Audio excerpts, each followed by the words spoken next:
Hello student, स्वागत है आपका आईसीटी वर्चुअल क्लासेस में। मैं हूं कविता, आपकी साइंस टीचर। उम्मीद करती हूँ आप सभी अच्छे होंगे और स्वस्थ होंगे। क्लास हम यहाँ पर 2019 का क्वेश्चन पेपर सॉल्व कर रहे थे। सबसे पहले हमने क्वेश्चन पेपर को देखा था, जिसमें आपने देखा क्वेश्चन पेपर कैसा आया है, क्वेश्चन पेपर में क्या क्या निर्देश आपको दिए गए हैं। इसमें हमने देखा था कि आपके बायो के पोर्शन से कितने क्वेश्चन आए हैं, वो हमने मार्क किए थे सबसे पहले, और एक एक करके अब हम क्वेश्चन आंसर्स को सॉल्व कर रहे थे। तो सबसे पहले आपको मुझे ये बताना है कि क्वेश्चन देखिए। जो क्वेश्चन आपको आता है बहुत अच्छी बात है, लेकिन आप उसे भी पढ़ेंगे, ठीक है। जो क्वेश्चन नहीं आता है उससे रिलेटेड जो क्वेश्चन और बन रहे हैं, जो आपको नहीं आ रहे हैं, वो आप नोट करते रहेंगे और उन क्वेश्चंस को आप फिर से घर में प्रैक्टिस करते रहेंगे। क्लियर है इतनी बात? तो कुछ क्वेश्चन हम सॉल्व कर चुके हैं, यहाँ पे कुछ नए क्वेश्चन को सॉल्व करेंगे। देख लेते हैं अभी तक कौन कौन से क्वेश्चन हमने देखे हैं। इससे पहले के जो क्वेश्चन थे वो हमने क्वेश्चन पेपर में ही सॉल्व कर लिए थे, जिसमें सबसे पहले हमारे पास एमसीक्यूज आते हैं, ठीक है। बहुविकल्पी प्रश्न आपने सॉल्व किए थे यहाँ पे, वो आपने क्वेश्चन पेपर में ही कर लिए थे। अब आपको ब्लड प्रेशर के बारे में पूछा जा रहा है कि ब्लड प्रेशर क्या होता है, सामान्य प्रकुंचन दाब तथा अनुशीतलन दाब लगभग कितना होता है। अब देखिए, यहाँ पर आपको ब्लड प्रेशर के बारे में पूछा गया था जब हम क्वेश्चन सॉल्व कर रहे थे। ये क्वेश्चन हम सॉल्व कर चुके हैं, ठीक है। मैंने आपको कहा है कि ये क्वेश्चन आपका ब्लड प्रेशर से आया है, तो इस क्वेश्चन का सीधा सीधा मतलब है आपको हार्ट की फंक्शनिंग पता होनी चाहिए कि हार्ट फंक्शन कर कैसे रहा है, ठीक है। क्लियर है इतनी बात? तो ये क्वेश्चन हम देख चुके थे। ये आपको कुछ इमेजेस बताई गई थी जिसमें आपको बताया गया था ब्लड प्रेशर के अलग अलग वैल्यूज। यहाँ पर नेक्स्ट क्वेश्चन नंबर 11 आया है, 2 नंबर का प्रश्न आपके पास आया। अब ध्यान दीजिए, क्वेश्चन 2 नंबर का आया है। इतना बड़ा आंसर आपको लिखने की आवश्यकता नहीं है क्वेश्चन पेपर में, क्योंकि हम यहाँ पर सॉल्व कर रहे हैं और हमें क्वेश्चन को अच्छे से समझना है। इसीलिए क्वेश्चन की जो लेंथ है वो यहाँ पर बड़ी होगी। आपको क्वेश्चन उतना ही लिखना है जितने नंबर का है। 2 नंबर का है तो 2 नंबर में आप इतना लेंथी नहीं लिखेंगे। आपको एक सटीक आंसर लिखना है अपना, जिसमें आपको बताना है कि अनैच्छिक क्रियाएं, जैसे आप इन्वॉलेंट्री एक्शन कहते हैं, और प्रतिवर्ती क्रियाएं, रिफ्लेक्स एक्शन, एक दूसरे से कैसे भिन्न होते हैं, अब आपने पढ़ी थी।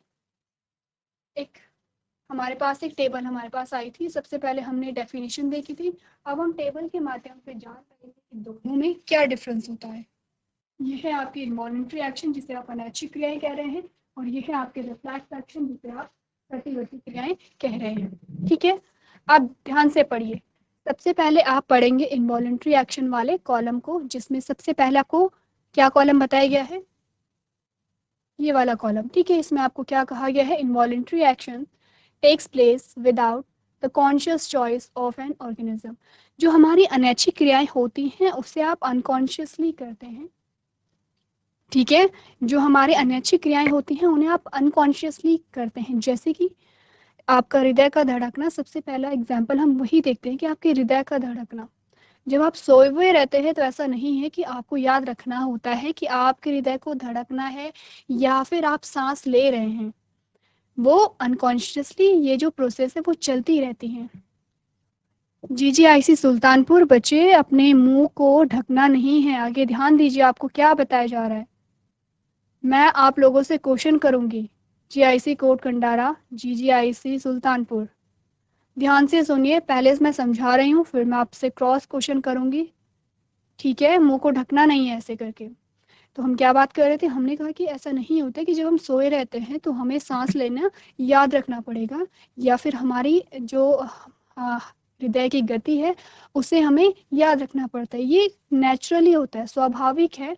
हम चाहें ना चाहें ये प्रक्रियाएं हमारी बॉडी में चलती रहेंगी।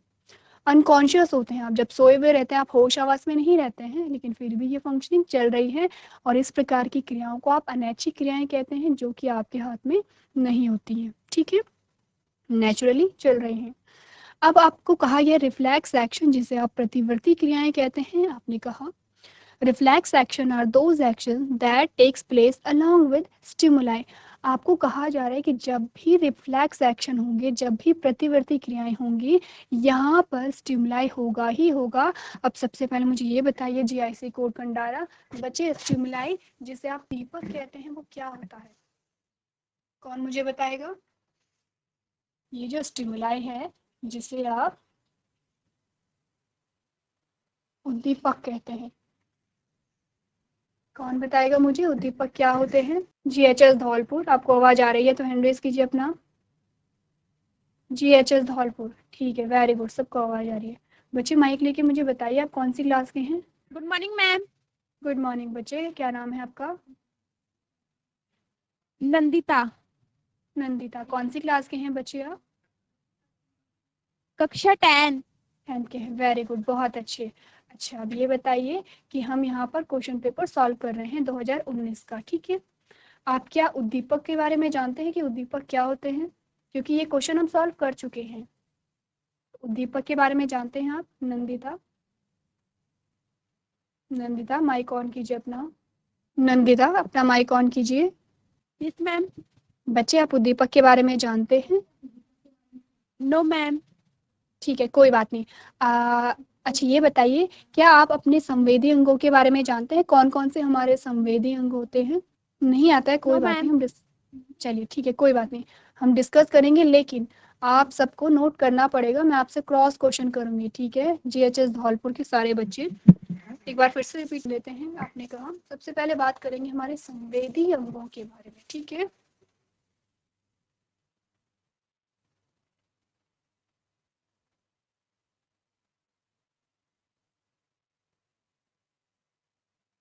देखिए, संवेदी अंग हमारे वो होते हैं जिन अंगों से आपको कुछ भी फील हो रहा है, कुछ भी फील हो रहा है, चाहे आप सुन रहे हैं, चाहे आप देख रहे हैं, चाहे बस आप स्मेल को फील कर रहे हैं, चाहे किसी ने आपको टच किया, चाहे किसी ने आपको मारा। जीएचएस धौलपुर, आप लोग सुन रहे हैं, मैं आपका आंसर यहाँ पर कर रही हूँ क्योंकि हमने क्वेश्चन यहाँ पे कर लिया है। आप लोग ध्यान देंगे बच्चे, सारे बच्चे, ठीक है?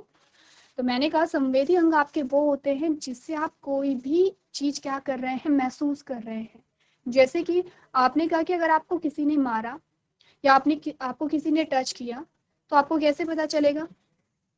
जीएचएस धौलपुर, माइक लीजिए अपना और मुझे बताइए, अगर किसी ने आपको टच किया या किसी ने आपको मारा, आपको कैसे पता चलेगा? आपके शरीर का वो कौन सा पार्ट है जिसे फील होता है कि किसी ने आपको मारा? बताइए, माइक लीजिए अपना, कोई भी बच्चा, चलिए बोलिए। नंदिता। मैम मेरुरज्जु। मेरुरज्जु। अच्छा देखिए, फॉर एग्जाम्पल मैं आपको कहती हूँ, आप ऐसे खड़े हो रखे हो, मैं पीछे से आई, मैंने आपके कंधे पे हाथ रखा, मैंने कहा नंदिता। अब मैंने हाथ कहाँ पे रखा? आपके कंधे पे रखा। कंधा क्या मतलब है? आपकी स्किन। क्या मतलब है? आपकी त्वचा। स्किन। हाँ।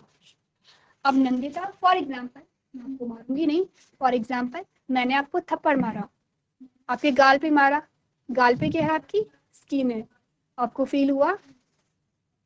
तो यस ये मैम। आपको फील हुआ, ठीक है? अब आपने मुझे देखा, कैसे देखा? आँख से। आंख से। तो जब आपने मुझे देखा तो आपको क्या पता चला? ये हमारी साइंस टीचर है, ठीक है? अब ये बताइए, जब आपने जलेबी खाई तो आपको जलेबी कैसी लगी? खट्टी, मीठी, कड़वी? मीठी। मीठी मीठी। लगी। कैसे पता चला? मैम कैसे स्वाद पता? से। स्वाद से। स्वाद को क्या किसने ग्रहण किया? जीभ। जीभ ने। अब ये बताइए, मैंने बोला नंदिता खड़े हो जाओ, आपको कैसे पता चला कि मैंने आपको खड़े होने को कहा? मैम कान से सुना। कान से सुना। Very good. अब मैंने कहा नंदिता, मैंने एक अगरबत्ती को जला रखा है, ठीक है, और आपने उसे देखा नहीं, तो आपने उसे कैसे महसूस किया? सूंघ के। सूंघ के। कैसे सूंघा? नाक से।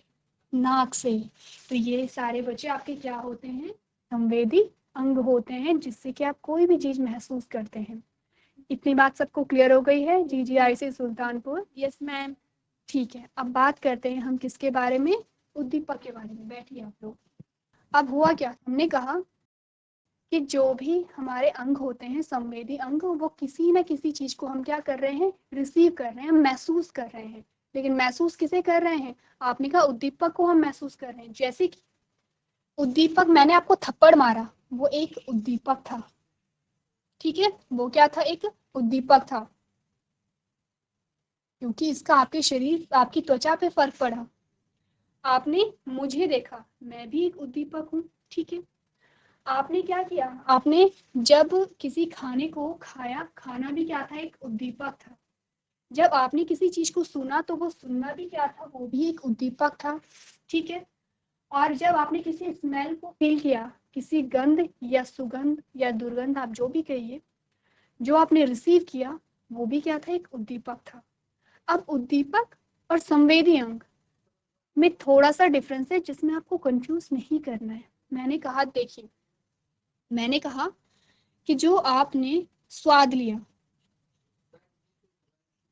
वो था उद्दीपक, लेकिन स्वाद को किसने चखा, आपकी जीभ ने चखा। ये है जीभ, आपकी संवेदी अंग, ये रिसेप्टर इसे कहते हैं। ध्यान रखिए, संवेदी अंग या रिसेप्टर कहते हैं। ठीक है, आपने कहा जो हमारी अनैच्छिक क्रियाएं हैं वो होती ही रहती हैं, उसके लिए किसी उद्दीपक की आवश्यकता नहीं है। लेकिन जो आपकी प्रतिवृत्ति क्रियाएं हैं उसके लिए हमें उद्दीपक चाहिए ही चाहिए। आप चाहते हैं कि आपके जीभ में लार आए, इसके लिए या तो आपको खाने को सोचना पड़ेगा या देखना पड़ेगा। ठीक है, उद्दीपक चाहिए आपको। प्रतिवर्ती क्रियाओं का क्या मतलब होता है कि आप सडन एकदम से किसी चीज के प्रति क्या दे, अपना रिस्पॉन्स दे, अपनी प्रतिक्रिया दे। तो प्रतिक्रिया आप तभी देंगे जब आपके सामने कुछ ऐसा हो। मैंने यहाँ पर नंदिता को थप्पड़ मारा, तो नंदिता क्या करेगी, पलट के मुझे पूछेगी कि आपने मुझे थप्पड़ क्यों मारा। जब तक मैंने नंदिता को थप्पड़ नहीं मारा तब तक नंदिता कोई भी रिस्पॉन्स नहीं देगी। क्यों नहीं देगी, क्योंकि कोई भी क्रिया हुई ही नहीं है। आपने कहा कि जो प्रतिवर्ती क्रियाएं होती हैं वो क्रिया के बदले प्रतिक्रिया होगी, यानी कि उद्दीपक होना चाहिए। ठीक है, मैंने नंदिता को टच किया तो नंदिता पीछे को हटी, पीछे को घूमी, क्योंकि उसने फील किया, उसने महसूस किया कि किसी ने मुझे पकड़ा है। अगर मैंने नंदिता को टच ही नहीं किया होता तो वो पीछे क्यों मुड़ती, या फिर मैंने नंदिता को आवाज दी, नंदिता ने सुना कि कोई मुझे बुला रहा है, क्या था, वो एक उद्दीपक था। उस उद्दीपक को किसने रिसीव किया, आपके कान ने रिसीव किया, जिसे आप रिसेप्टर भी कह सकते हैं, या फिर जिसे आप संवेदी अंग भी कहते हैं। ठीक है, पहला जो यहाँ पे वाक्य है क्लियर हुआ कि यहाँ पर उद्दीपक की आवश्यकता होती है, यहाँ पर किसी उद्दीपक की आवश्यकता नहीं होती है। आपके हृदय को धड़कना है तो धड़कना है, वहां पर ऐसा नहीं है कि कोई उद्दीपक या कोई स्टिमुलाई होना चाहिए। इतनी बात क्लियर है आप सबको। अगर किसी को डाउट है तो वो मुझे अभी भी पूछ सकता है। ठीक है, अब आप ये वाला कॉलम देखेंगे, सेकंड जो हमारे पास आता है वो वाला कॉलम देखिए, उसमें आपसे क्या कहा गया है। आपने कहा these actions are controlled by medulla oblongata और मिड ब्रेन। जो आपकी अनैच्छिक क्रियाएं होती हैं वो आपका जो मिड ब्रेन होता है, जो मध्य मस्तिष्क होता है, और जो मेड्यूला ऑब्लिगेटा होता है वो कंट्रोल करते हैं, क्योंकि अल्टीमेटली हमारे शरीर में जो भी क्रियाएं हो रही हैं वो हमारा ब्रेन ही कंट्रोल कर रहा है। ये हमने चैप्टर जब पढ़ा था तब हमने ये बात की थी। जो आपकी प्रतिवर्ती क्रियाएं होती हैं वो स्पाइनल कॉर्ड के द्वारा कंट्रोल होती हैं। स्पाइनल कॉर्ड कहाँ पाई जाती है पता है आप सबको, किसे पता है स्पाइनल कॉर्ड कहाँ पाई जाती है? ये सारे बच्चे आप घर से पढ़ के लेके आएंगे। ठीक है, तीसरा कॉलम देखिए, जो आपके अनैच्छिक क्रियाएं होती हैं वो स्लो होती हैं। आपने कहा हृदय आपका धड़क रहा है तो अपनी स्पीड से ही धड़केगा, ऐसा नहीं है कि बहुत तेज है। लेकिन जो आपकी प्रतिवर्ती क्रियाएं होती हैं वो बहुत क्विक होती हैं। जैसे आपने किसी शेर को देखा और आप तुरंत भाग गए। हमने क्या कहा था कि प्रतिवर्ती क्रियाओं में क्या होता है, आपने एक शेर को देखा, आपने क्या किया, एक शेर को देखा, शेर क्या था आपके लिए, उद्दीपक था। ठीक है, उद्दीपक था। तो अब आपने क्या किया कि आपकी बॉडी में एकदम से चेंजेस आए, आपका जो नर्वस सिस्टम था वो एकदम से क्या होगा, एक्टिव होगा, और आपकी बॉडी में बहुत सारे चेंजेस आएंगे। जैसे कि आपकी जो अनैच्छिक क्रियाएं होती हैं उनकी जो दर है वो बढ़ जाती है। आपने कहा आपका हार्ट रेट बढ़ने लगा है, आपकी श्वसन दर बढ़ने लगी है, स्वेटिंग होने लगी है। ठीक है, एड्रेनलिन जो ग्लैंड होती है उससे क्या है, एक हार्मोन रिलीज हुआ है, जो कि क्या कहलाता है, आपका इमरजेंसी हार्मोन कहलाता है। ठीक है, ये सारी क्रियाएं होती हैं और बहुत क्विकली यहाँ पर होती हैं। एग्जाम्पल में आपको क्या बताया गया है, हार्ट बीट आपको यहाँ पर बताई गई है। चलिए, ये क्वेश्चन हम सॉल्व कर चुके थे। हमारे पास आज का जो हमारा प्रश्न आता है वो क्वेश्चन नंबर 19 है। ये क्वेश्चन आपका 3 नंबर का आता है। 3 नंबर और 2 खंडों में आपके पास है। जो क है वो आपका 1 नंबर का है और जो ख है वो आपका 2 नंबर का प्रश्न होता है। चलिए, तो आपका जो क्वेश्चन नंबर 19 का क है उसमें आपसे पूछा गया है स्वपरागण व पर परागण से आप क्या समझते हैं। तो कौन बच्चे मुझे बताएंगे दोनों की डेफिनेशन क्या होती है। ठीक है, जिसे आंसर देना है बच्चे माइक ले लीजिए अपना। जिसे भी आंसर करना है वो अपना माइक ले लीजिए।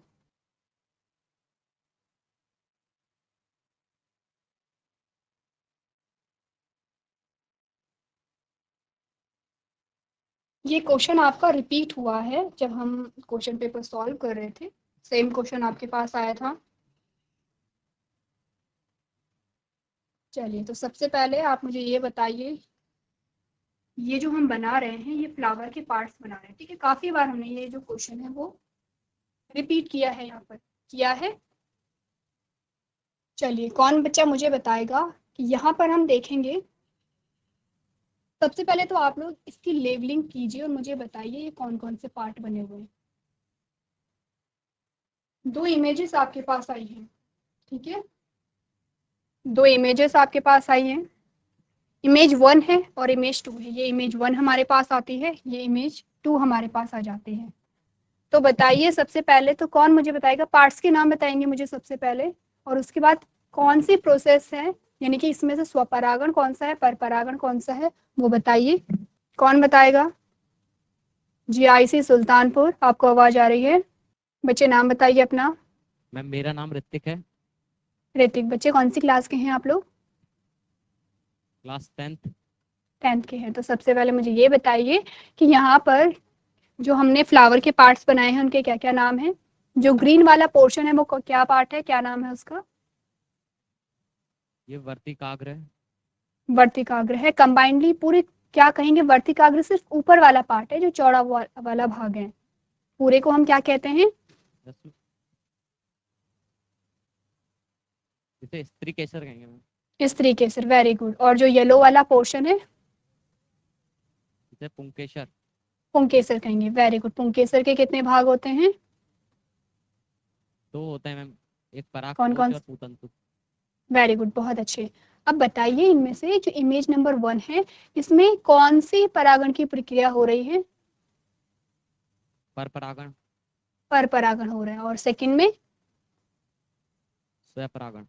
स्वपरागण, वेरी गुड, बिल्कुल सही आंसर आपने दिया है। अब आपको करना क्या है, देखिए 1 नंबर का क्वेश्चन आपके पास आया है। आपको इमेज बनानी है, पूरे पार्ट्स बना देंगे आप लोग, फ्लावर की इमेज बनानी है और नीचे से लिख देना है कि यहाँ पर आपको पर परागण यानी कि क्रॉस पॉलिनेशन देखने को मिला, यहाँ पे सेल्फ पॉलिनेशन देखने को मिला। ठीक है, हो सके तो एक लाइन ऐड कर दीजिएगा, लेकिन डायग्राम मस्ट है। बिना डायग्राम के आप ये आंसर कंप्लीट नहीं करेंगे सारे बच्चे। ठीक है, सेकंड क्वेश्चन आपके पास आया है ख खंड, जिसमें आपको कहा गया है एक लिंगी एवं उभयलिंगी पुष्प से आप क्या समझते हैं, प्रत्येक का एक उदाहरण दीजिए। ये क्वेश्चन बहुत बार आपका रिपीट हुआ है, बहुत बार। हम इसे काफी बार सॉल्व कर भी चुके हैं। यहाँ पर हम क्या करेंगे, इस क्वेश्चन को मैं रिपीट नहीं कर रही हूँ, ये आप लोग भी है, सारे बच्चे कर लेंगे। ठीक है, क्लियर है इतनी बात। बच्चे आप बैठिए। आईसी सुल्तानपुर, चलिए आपने बहुत अच्छे आंसर दिए, बैठिए। चलिए, नेक्स्ट आपके पास क्वेश्चन आता है, क्वेश्चन नंबर 23 नंबर का क्वेश्चन आपके पास है। ध्यान दीजिए, अथवा में भी आपके पास क्वेश्चन आया है, या तो आप इस वाले क्वेश्चन को सॉल्व कीजिए या फिर आप इस वाले क्वेश्चन को सॉल्व कीजिए। दोनों ही क्वेश्चन बहुत इजी आपके पास आए हैं। ठीक है, एक आपका आया है नर्वस सिस्टम से, सेकेंड आपका आया है जो एक्सक्रीटरी सिस्टम होता है, उत्सर्जन तंत्र आपका होता है। क्वेश्चन पढ़ ले पहले, आपकी स्क्रीन पर क्वेश्चन है, सबसे पहले क्वेश्चन को पढ़ लेते हैं। सबसे पहले ऊपर वाला क्वेश्चन जो आपके पास आया है उसमें आपसे कहा गया है तंत्रिका कोशिका, जिसे आप न्यूरॉन कहते हैं, इसका स्वच्छ चित्र बनाइए तथा इसमें निम्नलिखित भागों को दर्शाइए। जिसमें आपको बताना है केंद्रक, न्यूक्लियस, ध्रुमिका, डेंड्राइट्स, तंत्रिकाक्ष, एक्सॉन। अब ये क्वेश्चन इतना इजी है आपके पास, कुछ नहीं करना है, बहुत इजी डायग्राम आपको बनाना है और 3 नंबर आपके आ गए। क्या क्या, जब हमने बात की थी नर्वस सिस्टम की, तो नर्वस सिस्टम के बारे में क्या जानते हैं। सबसे पहले तो हम ये बता दीजिए जो तंत्रिका तंत्र है वो किन किन चीजों से मिलकर के बना होता है। टीएचएल धौलपुर, GIC सुल्तानपुर। कौन बच्चे मुझे बताएंगे जो नर्वस सिस्टम है, तंत्रिका तंत्र है, किसे आता है? हैंड रेज कीजिए। ठीक है, GHL धौलपुर। बच्चे माइक लीजिए अपना। Good morning ma'am. Good morning बच्चे, नाम बता दीजिए सबसे पहले। नंदिनी। नंदिनी। ठीक है नंदिनी, बताइए बच्चे नर्वस सिस्टम के कौन कौन से भाग होते हैं? मैम केंद्रक, कोशिका काय, कोशिका द्रव और तांत्रिकांश। अच्छा, ये आपने मुझे बताया है न्यूरॉन के बारे में। ठीक है, अब मैं बताती हूँ। जो हमारा तंत्रिका तंत्र है वो बहुत सारे न्यूरॉन से बना होता है। ठीक है, न्यूरॉन के बारे में हम बाद में बात करेंगे, पहले तंत्रिका तंत्र के बारे में बात कर लेते हैं। बैठिए आप लोग। एक होता है सेंट्रल, शब्दों को ध्यान देंगे। सेंट्रल का मतलब सेंटर में जो प्रेजेंट है नर्वस सिस्टम। पेरिफेरल यानी कि जो बॉडी के चारों ओर है, nervous system. Central nervous system में हम किसकी बात करते हैं? ब्रेन की बात करते हैं, स्पाइनल कॉर्ड की बात करते हैं। पेरिफेरल नर्वस सिस्टम में आपकी जो भी आती है, जो आपकी न्यूरॉन आते हैं, ये सारे आ जाते हैं। ठीक है, समझ रहे हैं आप लोग? अब हम एक न्यूरॉन की बात करें। हमने कहा हमारा जो तंत्रिका तंत्र है वो पूरे शरीर में फैला हुआ है। फंक्शन आप जानते हैं आपके अपने तंत्रिका तंत्र का। कोई भी जो मैसेज है, आपको जो भी फील हो रहा है, उसका मैसेज आपके ब्रेन को पहुंचाना, और आपका ब्रेन या आपका जो स्पाइनल कॉर्ड है, जो भी आपको कमांड देता है उसकी बॉडी ऑर्गन्स तक ले आना, सारा काम किसका है? तंत्रिका तंत्र का है। अब किसी व्यक्ति का तंत्रिका तंत्र अगर काम नहीं करते तो हम क्या कहते हैं? कंप्लीटली पैरालाइज हो गया है, क्योंकि सेंसेस हैं ही नहीं। आपकी स्किन जो भी फील कर रही है, आपकी आंखें जो भी देख रहे हैं, आप जो भी महसूस कर रहे हैं, ये सारा किसकी वजह से? आपके नर्वस सिस्टम की वजह से है। ठीक है, अब ये नर्वस सिस्टम किससे मिलकर बना होता है? जैसे कि जब हम बात कर रहे थे पाचन तंत्र के बारे में, आपने कहा पाचन तंत्र किससे मिलकर बना है? पाचक अंगों से मिलकर के बना है। वैसे ही जो आपका तंत्रिका तंत्र है वो तंत्रिका कोशिका से मिलकर बना है। और तंत्रिका कोशिका को आपने क्या कहा? न्यूरॉन कहा। अब इस तंत्रिका कोशिका की जब आपने इमेज बनाई थी तो आपको इस प्रकार से आपने देखा था।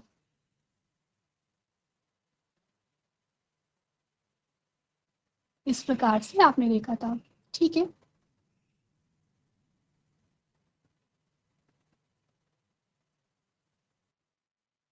ये आप कंप्लीट बना लेंगे। ठीक है, खुद से। अब यहाँ पर आपको लेवलिंग खुद करनी है। आपको यहाँ पर क्या करनी है? लेवलिंग खुद करनी है। ठीक है, नेक्स्ट जो हमारा, क्योंकि हमारी क्लास का टाइम हो गया है, तो हम क्या करेंगे? नेक्स्ट जो हमारा लेक्चर होगा उसमें हम तंत्रिका कोशिका यानी कि न्यूरॉन का डायग्राम देखेंगे, क्योंकि बहुत इजी डायग्राम है। हम बहुत बार यहाँ पर क्या कर चुके हैं? क्वेश्चन को सॉल्व भी कर चुके हैं। कुछ इस प्रकार का होता है न्यूरॉन का आपका डायग्राम, जिसमें आप लेवलिंग कर लेंगे। ठीक है, जो आपका और में क्वेश्चन आया है उसमें आपको क्या करना है? ब्रेकाणु यानी कि नेफ्रॉन का डायग्राम बनाना था, जो कि आपकी स्क्रीन पर आया है। तो अब आपने करना है, इस क्वेश्चन को आप घर जाके देखेंगे और अपनी कॉपी में ड्रॉ करके लेके आएंगे। तो आज के सेशन में हम इतना ही करेंगे। अभी तक क्लास में बने रहने के लिए आपका धन्यवाद।